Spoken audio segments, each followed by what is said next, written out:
Ngizwe mfethu njengamanje ngiyomnyisa ukhehlelezi nabangani bakhe ngale nto yokuqamba amanga athi akadubuleki. Uthini wena Macingwane? Sibanyise kabuyami. Usibanyise ngani yakwethu.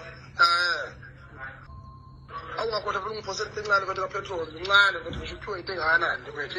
Encane nje mfethu. Macingwane hayi no ngiyezwa mfethu. Ngizofaka upetrol lokhala ngawo ngizokuphonsela uncane mfethu. Phela uyazi mfethu njengoba kuthiwa ngubhaka angiyonto yokudlala mngani wami yabo. So kulungile ngizokufaka mhlawumbe into engakanani engayifaka mfethu. Yabo nje ubukhala nje. Akule u1 mfethu u1 ngaba right mfethu.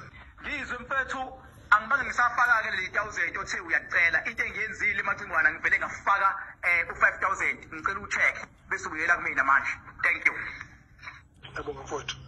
Mfethu ngeke bayi-understand thina eyam nawe sisuka kude kakhulu siney'mpande asihlangananga phezulu njengamagatsha baba yabona siney'mpande sinomlando esiphezu kwawo cwala kunjalo ngane yakwethu kunjalo nami futhi lishumi mfethu ongidodise ngawo longibambele umhlangano mfethu ezoshiya iphalishi hayi kube kunjalo nje yamahala.